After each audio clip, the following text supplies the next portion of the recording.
Well, currently we're in the Count's quarters, and we have a small museum with a few pieces. And the first one is the suit of armor. Because chainmail provided insufficient protection against sword thrusts, metal plates were fixed to it. In the end, the whole body was covered with plates, held together with straps or hinges. This is how the suit of armor came into being. Riders often wore a three-quarter suit of armor. Horses also had a special armor.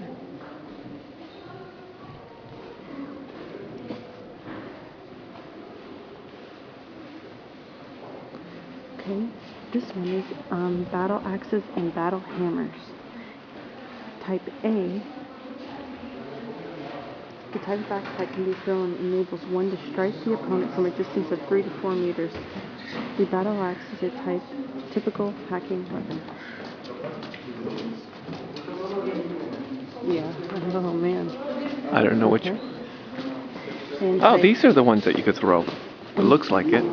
I can recognize it from the online video games. Well, type B is a battle hammer. Looks like an ordinary hammer. It has a pointed claw with which one can strike the opponent at short range. Some battle hammers have a hook by which they can be hung from saddles.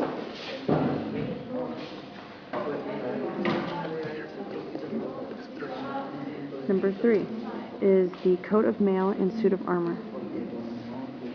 A coat of mail is a protective garment made of mail. Making a coat of mail was a major task. A thick short was worn underneath to protect the body. A tunic was often worn over the coat of mail to ward off the heat of the sun. When firearms appeared, armor gradually became obsolete. After all, it offered little protection against bullets. From then on, they were only used in parades.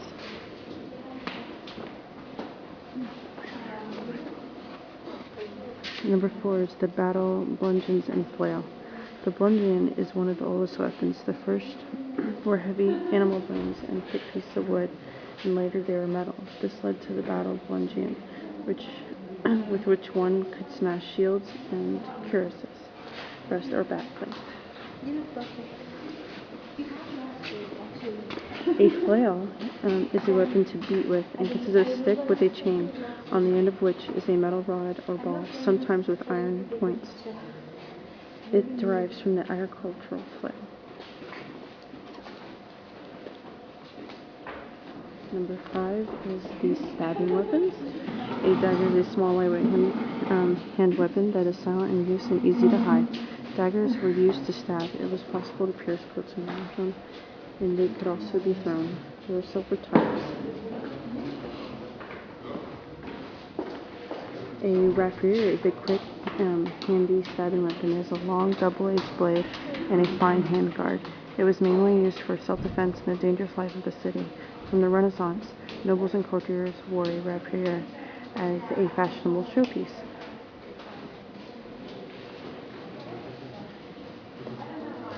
This is swords.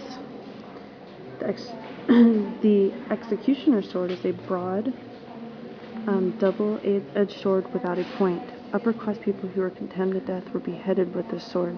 This was less humiliating than hanging.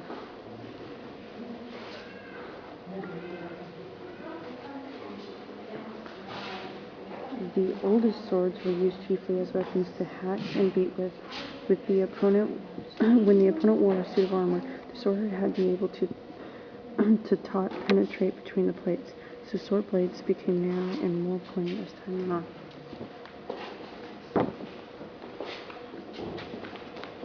Oh wow. Okay, so this is a two-handed sword. They're heavy and maybe more than 2 meters long. They have an extra long hilt, and they were swung back and forth with both hands. The foot soldiers used them to cleave pikes.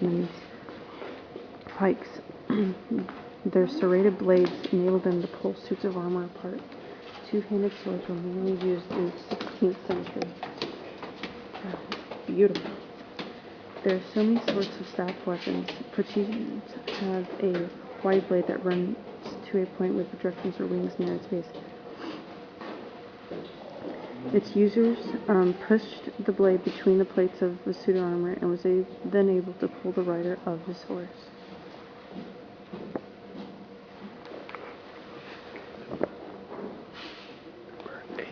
this? This is number 8 right here. Okay. Pole arms? No. What's that one? That's number 8. Staff weapon. Oh, okay. Right. Okay, so here we have pikes and halberds were weapons for the foot soldiers. The halberd is a sort of axe on a long staff. The advantage of these weapons was that the user could tackle the enemy from a safe distance. From the 17th century to the 19th century, these weapons were increasingly used non-melee.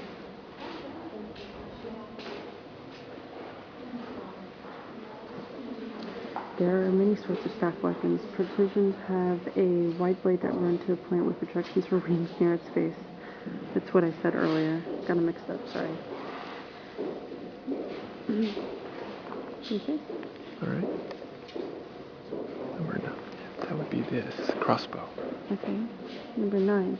This is the stone bow and pocket crossbow. Crossbows were used for hunting until the 19th century. Different sorts of bows were used for each type of game. The stone bow worked with small balls of lead or clay and was used for hunting small game.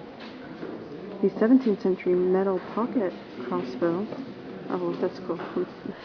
To make this weapon ready for use, the owner had to tighten a screw at the rear. Could you imagine, like, cell phones today or pocket? You could walk around and say, hey, where's your pocket crossbow? I'm not cool enough to have one.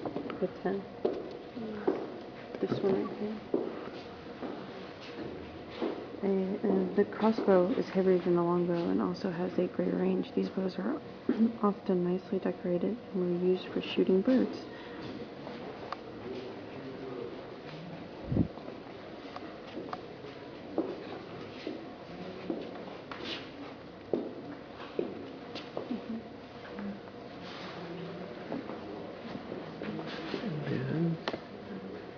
And then 12, 11.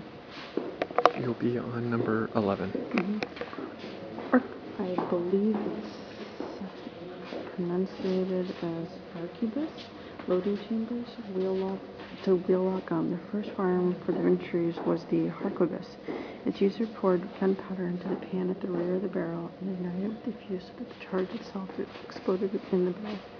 The explosion of the gunpowder expelled the ball from the weapon. These weapons originating from the former Spaniards' castle, ruins of the St. Bavo's Abbey in Ghent. Loading a cannon was quite a task. To speed up, artillery with changeable loading chambers were developed, called Sneckelkens. Okay, this is the wheel lock gun. And making wheel lock gun was a complicated, expensive task. The type of gun was used mainly in hunting of small game and in sport. The wheel lock guns in this case were used for shooting of birds. 13? I don't have it. Okay. Oh, 13? Yeah. Okay. Yep. This is a suit of armor and spurs. A suit of armor had to fit exactly and was usually made to measure. This made it very expensive. The weight of the armor was distributed so the knight could move rapidly and could get up if he fell off his horse. Suits of armor were sometimes decorated with engravings. And then for the rest, we could just put up. What's this one called? Okay, this one is the wheel lock gun. This one is wheel lock gun and precision gun. Oh, look at that! I've never seen them like that. It does look precision, huh? See how long it is? This is powder horns and powder kegs. Alright. And oh, these are powder horns and kegs right here. No. Yeah, this is a powder horn and keg. Oh, you're right. I'm sorry. Yeah, of course, those are horns. Yeah. Yeah. And then we're done.